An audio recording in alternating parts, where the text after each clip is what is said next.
let's join ace broadcaster MAMODE AKUGHA as he takes us inside the Niger Delta. Hello out there and welcome. It's Inside the Niger Delta, the authentic voice of Nigeria's oil-rich region. I'm your regular host, MAMODE AKUGHA. INSA.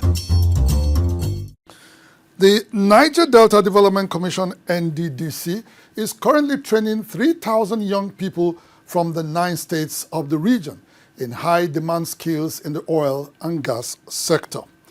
The training covers areas such as forklift operation and industrial spray painting, as well as sandblasting, scaffolding, and pipe fitting. The program, holding in the Garden City of Port Harcourt, Rivers State, will run for 3 months. Beneficiaries who spoke with our correspondent, Leji Dagos, are grateful to the NDDC for the opportunity to upgrade their skills, which they say will lead them towards self-reliance. At the heart of the vision behind the established Development Commission, NDDC, is the mandate to ensure economic prosperity for communities across Nigeria's oil-producing areas.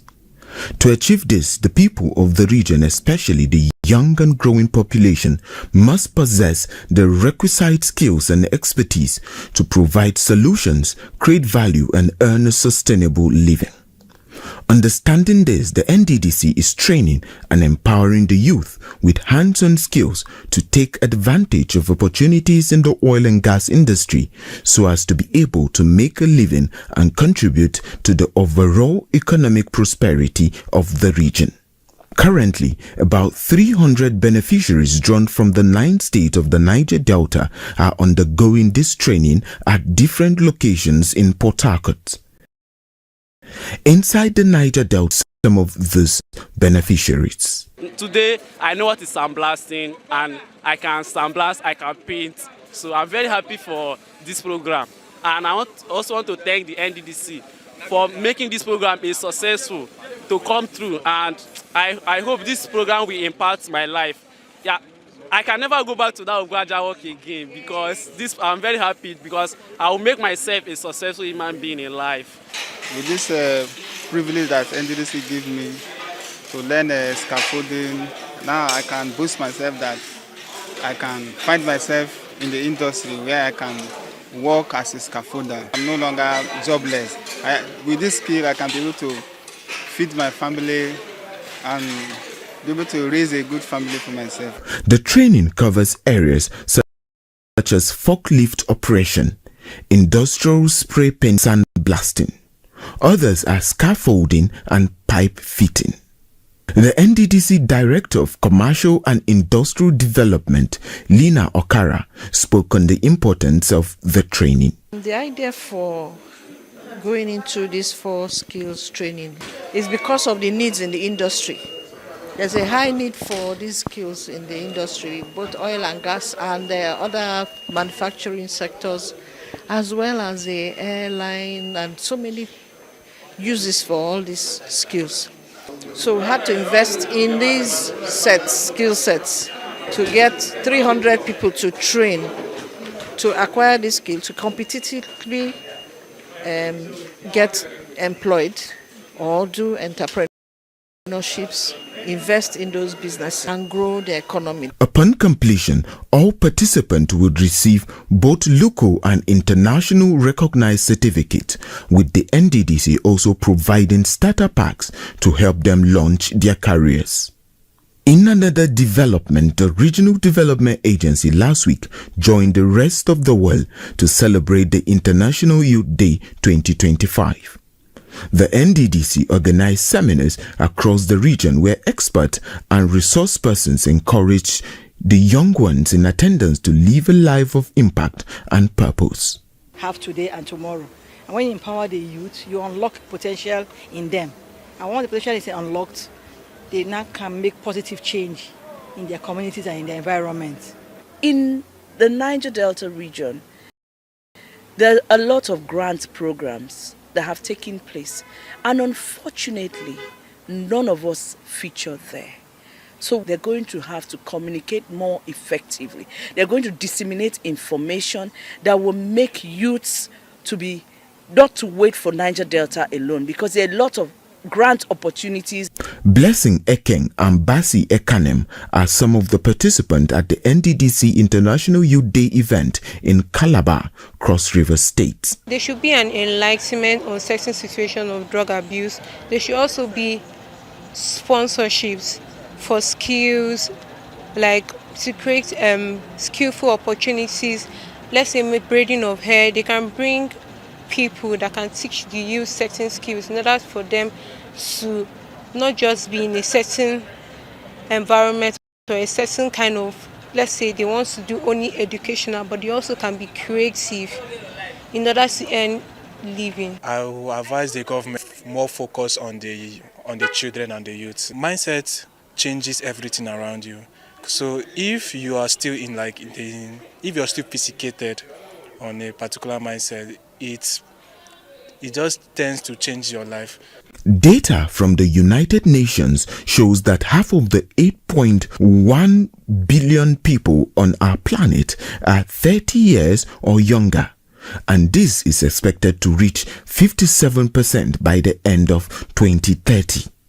The International Youth Day, commemorated every 12th of August since the year 2000, is to raise awareness and draw attention to the many issues affecting this significant population on Earth. The Niger Delta. The Managing Director of the Niger Delta Development Commission, NDDC, Dr. Samuel Ogbuku, has once again reaffirmed the Commission's commitment to partnering with and supporting educational institutions in the region. He says the Commission is particularly interested in the area of cutting-edge research that will provide viable solutions to the myriad of challenges confronting the Niger Delta and its peoples. These and other issues around preparing young Niger Deltans for leadership and impact formed part of discussions last week as the NDDC leadership received the management of Herbert Wigwe University at its corporate headquarters in Port Harcourt. The leadership of the Niger Delta Development Commission, in company of other management staff, last week received the Vice Chancellor of Wigwe University, Professor Marwan Al-Akadi, who was on a courtesy visit to the Commission's headquarters in Port Harcourt. This meeting was an avenue for the NDDC boss, Dr. Samuel Ogbuku, to restate the Commission's numerous initiatives aimed at equipping youths of the region. Beyond higher institutions, NDDC have also supported education at both primary and tertiary level. So for you to be here, we're not surprised. You are only here because probably you've heard of our track record and know that NDDC is capable of supporting you. Dr. Ogbuku, who has on several occasions interacted with the leadership of higher institutions of learning across the region, said the NDDC will continue to intervene in the education sector to ensure that tertiary institutions function optimally in serving society. Partnering with Wigwe University is something that will give us so much joy, because the people that are going to be educated in that university are going to be majorly people from this region. So, just to let you know that beyond your request on the infrastructures that you need to support activities of the university, NDDC will also be commencing our local postgraduate scholarship, and will also target the Wigwe University as one of those universities that will send our scholars to. Professor Al-Akadi and Ambassador Idiare Ogan, who is also part of the delegation, commended the commissions not only to the education sector but also to the overall development of the region. We need partnership like you, the support of the community, to make that is the center of education and hub of education to get people. I felt that it will be important to come to the NDDC, an organization that is known for promoting education at the highest level. You have quality students you have sent abroad, not only during your tenure, but from past tenures, training and everything that has been things that you have been doing.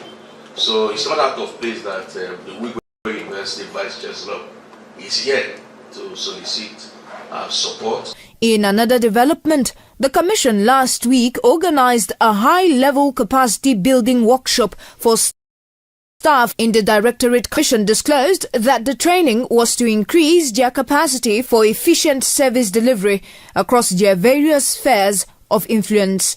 The lead facilitator Adebayo Akintoye and consultant for the training, Catherine Kadiri, spoke on the scope of the training. The training is put together to discuss leadership, particularly transformational leadership. You know, as you're aware that the institution is going through different strategic, transformation, impacting lives and delivering on the mandate. So we need to just look at things from the point of, transformational leadership. What are some of the things that, the leaders at this level will need to begin to consider, and also how they begin to build themselves, because this, they deliver results through people. NDDC has a vision, they have a mission. So this program is ensuring that all the directorates, they are in line, in tune with that bigger vision, which is to ensure that NDDC, they deliver projects that will be impactful to the Niger Delta communities. For the participants, the training is timely as it aligns with the bold vision of the Commission to move operations from transaction to transformation in its service delivery across largely backward communities in the Niger Delta. This training is helping us to achieve the objectives for which we have been asked to achieve as directors of the Niger Delta Development Commission.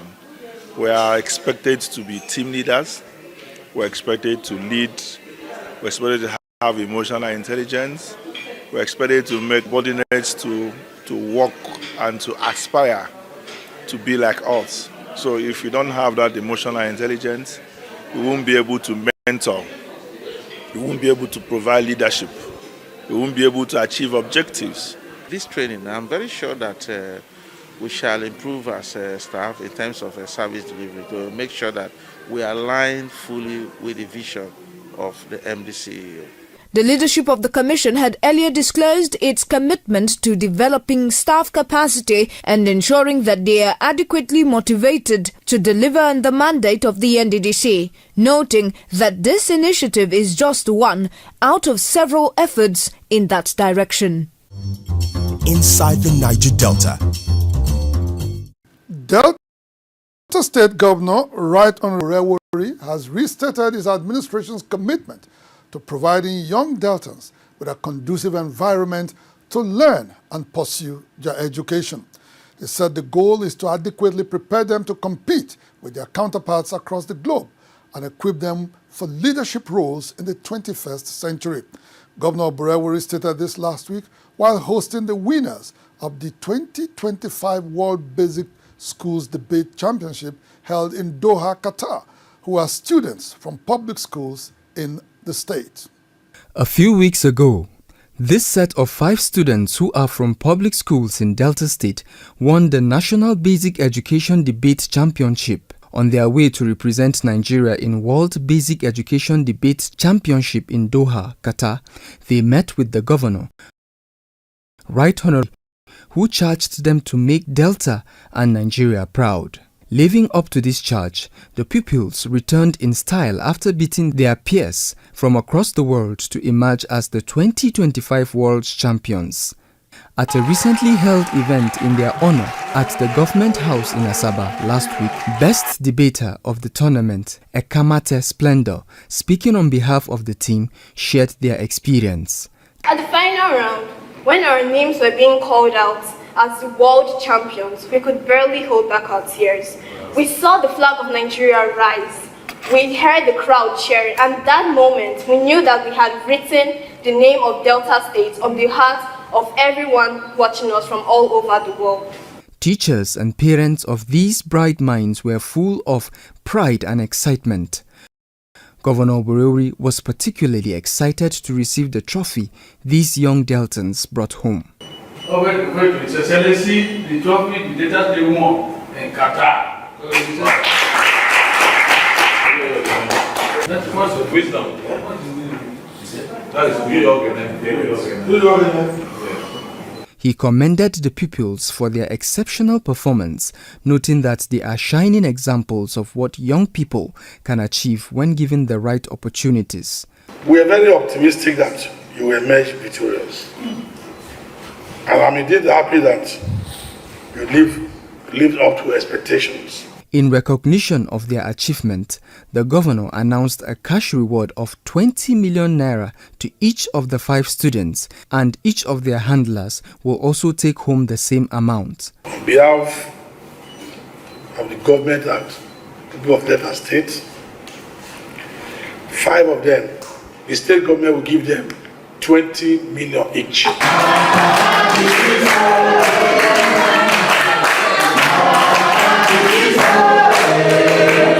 Parents of the pupils and other government functionaries present commended the governor for this gesture and his investment in the educational sector. I was dumbfounded because I didn't expect that. The appreciation is too much, but all the same, we appreciate the governor. We are carrying out the mandate that His Excellency gave to us.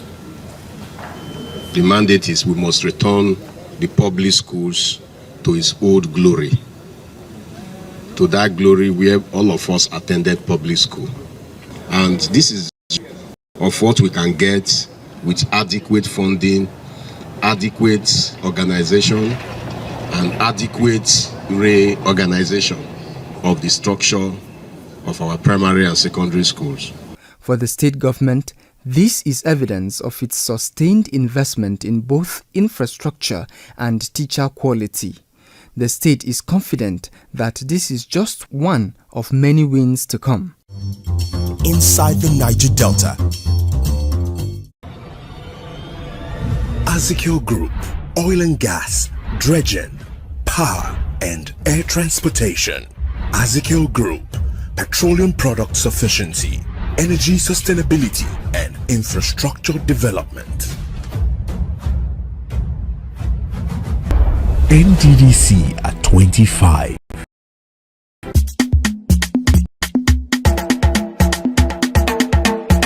NDDC making a difference, across Nigeria's oil region, oh yes, this not the day for our region to shine brighter. Development in every place. We will be right here making a difference.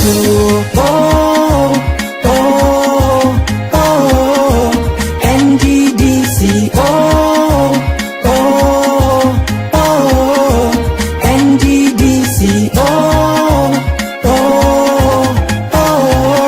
we there for you. NDDC, 25 years of making a difference. Isoko National Youth Assembly has disagreed with the Delta State government over the list of 53 projects said to have been executed across Isoko North and South local government areas.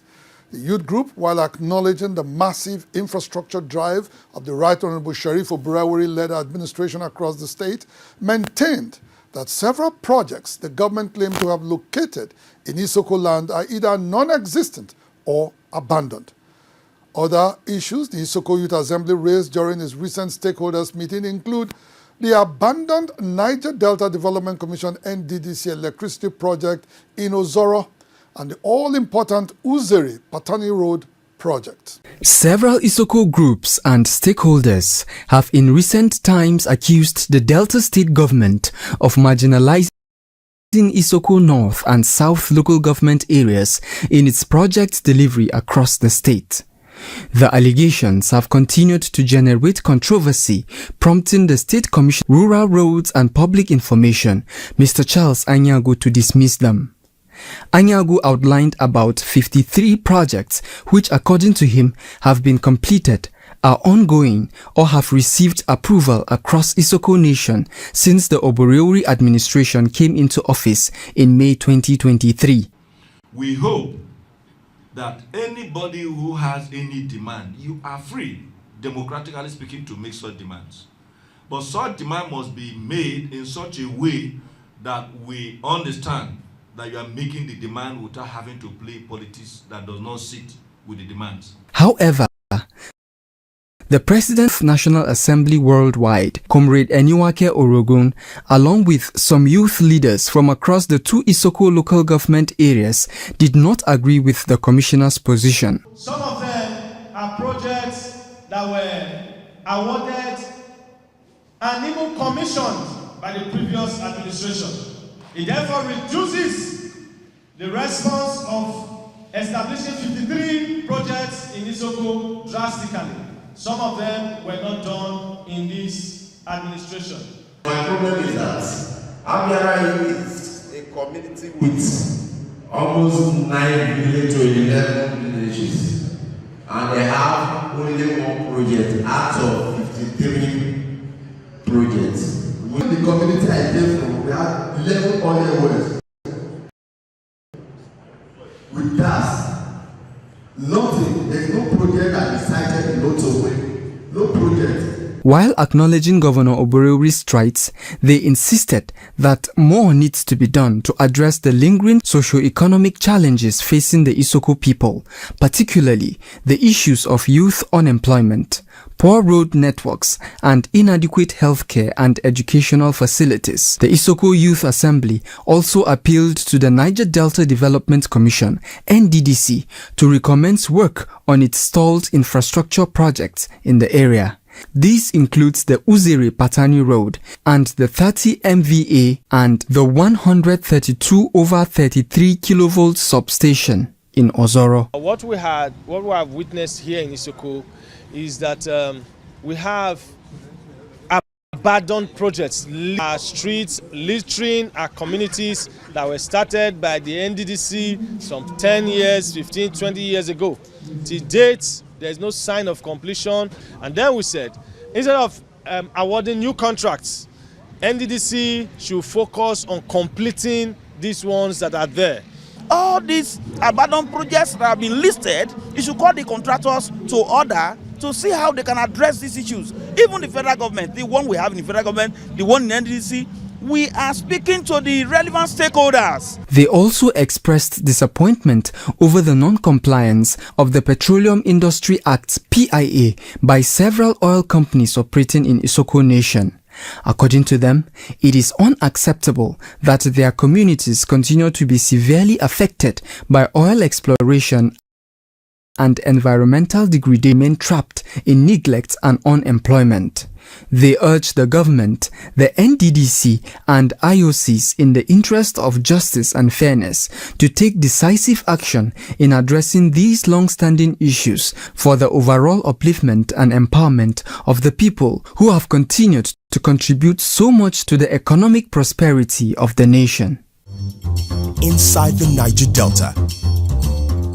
Bayelsa State Governor Senator Doyediri has promised to complete all ongoing projects inherited or embarked upon by his administration before the end of his tenure.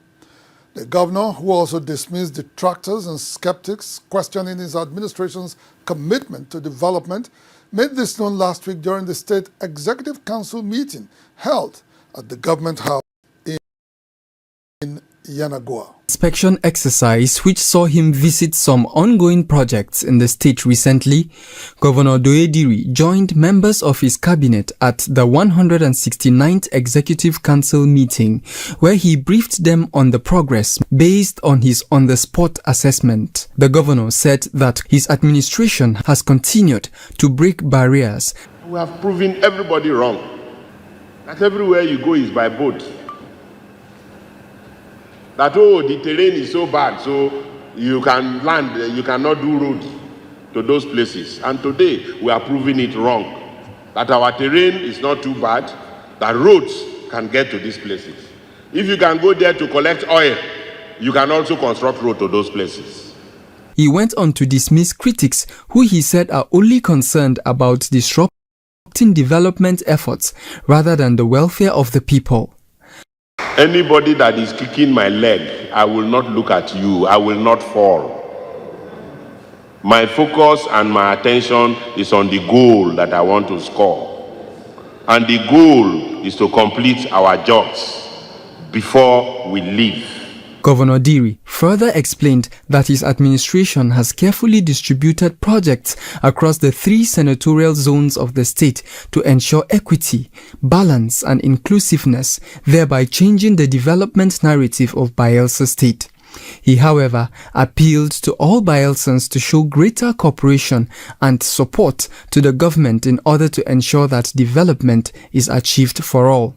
So what we are doing is not for ourselves only. It is actually for our children and our children's children, as a people and as a state.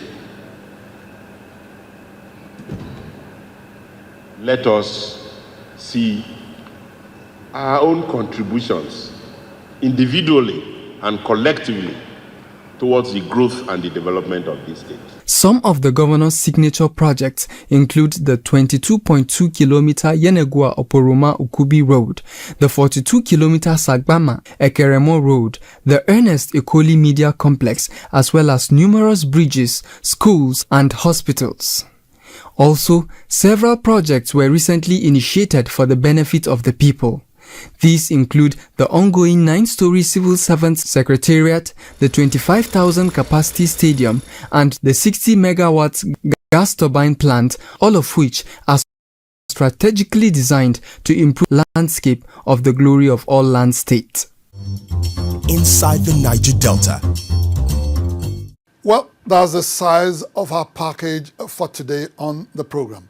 Kindly note that you can also watch our program live on our YouTube channel at NDNTV Nigeria on Mondays at 9 p.m., Tuesdays at 9:20 p.m., and Wednesdays at 9:30 p.m. Please do well to subscribe to our YouTube channel at NDNTV Nigeria for live updates and many more stories. Inside the Niger Delta, the authentic voice of Nigeria's oil-rich region, will be back same time, same station next week. Until then, you can follow us on our social media handles shown right now on your screens. Until next week, I am MAMODE AKUGHA, thanking you for staying tuned. Bye for now.